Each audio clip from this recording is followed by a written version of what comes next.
कल्पना कीजिए, रात का समय है, मध्य पूर्व के आसमान में अचानक सायरन बजने लगते हैं। लोग अपने घरों से भागकर बंकर की तरफ दौड़ते हैं और तभी आसमान में आग की लकीर दिखाई देती है।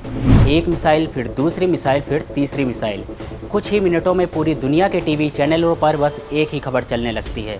अमेरिका और इजराइल ने मिलकर ईरान पर हमला कर दिया। लेकिन सवाल ये है कि क्या ये युद्ध अचानक शुरू हुआ या इसके पीछे छिपी है इतिहास की पुरानी कहानी। आइए डिटेल्स में समझते हैं। एक ऐसी कहानी जिसमें शामिल है धोखा, क्रांति, हत्या और परमाणु हथियारों का डर। आज हम आपको सुनाने जा रहे हैं ईरान, अमेरिका और इजराइल की दुश्मनी की पूरी कहानी। और यकीन मानिए, ये कहानी किसी फिल्म से कम बिल्कुल नहीं है। आज ईरान और इजराइल एक दूसरे के दुश्मन हैं, लेकिन एक समय ऐसा भी था जब दोनों दोस्त हुआ करते थे। 1950 के दशक में ईरान पर शासन था शाह मोहम्मद रजा पहलवी का। शाह पश्चिम देशों के बहुत करीबी थे। अमेरिका और इजराइल दोनों ईरान के अच्छे दोस्त हुआ करते थे। तेल का व्यापार हो रहा था, हथियारों का सौदा हो रहा था और रिश्ते मजबूत हो रहे थे। लेकिन कहानी में एक मोड़ आने वाला था। उस समय ईरान के प्रधानमंत्री थे मोहम्मद मोसद्दिक। मोसद्दिक ने एक ऐसा फैसला लिया जिससे पश्चिम देशों की नींद उड़ गई। उन्होंने कहा, ईरान का तेल अब विदेशी कंपनियों को नहीं दिया जाएगा। उन्होंने तेल कंपनियों का राष्ट्रीयकरण कर दिया, जिससे ब्रिटेन और अमेरिका को करोड़ों डॉलर का नुकसान होने वाला था।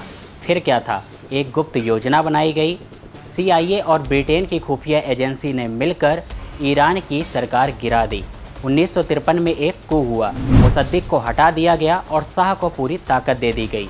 ईरान की जनता को लगा अमेरिका ने उसकी लोकतांत्रिक सरकार छीन ली है। यहीं से अमेरिका के खिलाफ गुस्से की आग धीरे धीरे जलने लगती है। समय बीतता गया, लेकिन शाह की तानाशाही लोगों को बिल्कुल पसंद नहीं आई। साल 1979 में ईरान की सड़कों पर लाखों लोग उतर आए। हर जगह एक ही नारा गूंज रहा था, शाह को हटाओ। और फिर दुनिया ने एक ऐतिहासिक घटना देखी। ईरान में इस्लामिक क्रांति हो गई। शाह देश छोड़कर भाग गए और सत्ता संभाली आयतुल्लाह खुमैनी ने। नई सरकार ने आते ही एक बड़ा ऐलान किया कि अमेरिका हमारा दुश्मन है, लेकिन असली तूफान अभी आना बाकी था।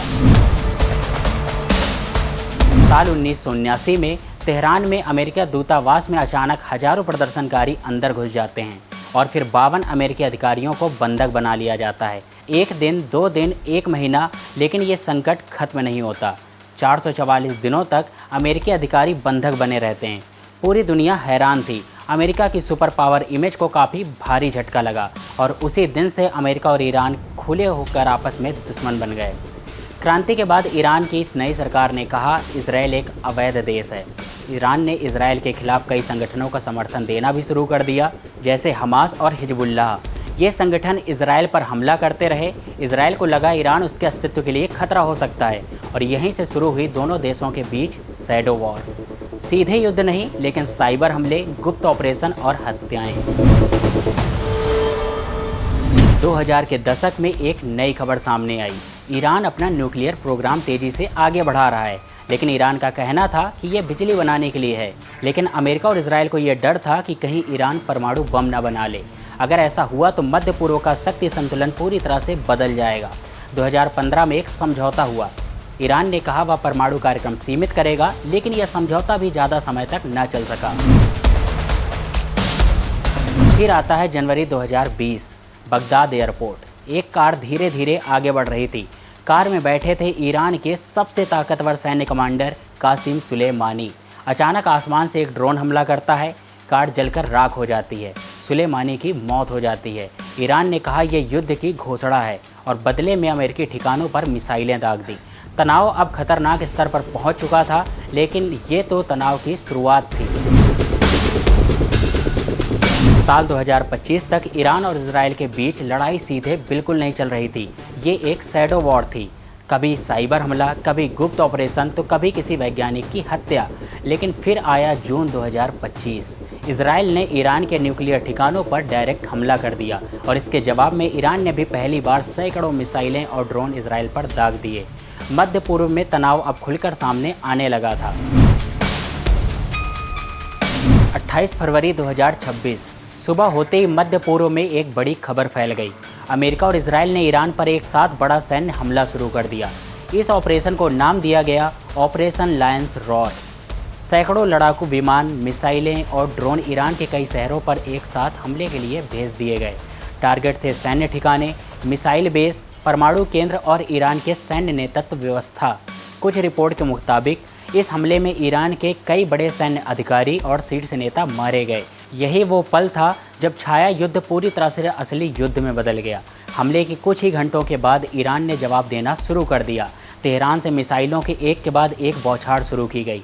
टारगेट बने इजराइल के शहर, अमेरिकी सैन्य ठिकाने और खाड़ी के वे देश जहां अमेरिकी बेस मौजूद हैं। कई देशों में सायरन बजने लगे। कुवैत, कतर, सऊदी अरब, यूएई, जॉर्डन, इन जगहों पर सैकड़ों ड्रोन और मिसाइलें भेजी गईं। 2 मार्च 2026 को ईरान समर्थित संगठन हिजबुल्लाह भी इस जंग में कूद पड़ा। लेबनान से इजराइल पर रॉकेट दागे गए और इजराइल ने जवाब में बेरूत पर हवाई हमले शुरू कर दिए। अब ये सिर्फ 3 देशों की लड़ाई नहीं थी, बल्कि पूरा मध्य पूर्व इस युद्ध की आग में घिरने लगा था। युद्ध शुरू होने के बाद अमेरिकी और इजराइल ने ईरान में सैकड़ों ठिकानों पर लगातार हमले किए। तेहरान, इफ़हान, कोम, कराज, कई शहरों में धुएं के बादल दिखाई देने लगे और दुनिया भर में एक ही सवाल पूछा जाने लगा, क्या ये युद्ध तीसरे विश्व युद्ध में बदल सकता है? आज भी ईरान, अमेरिका और इजराइल के बीच यह संघर्ष जारी है।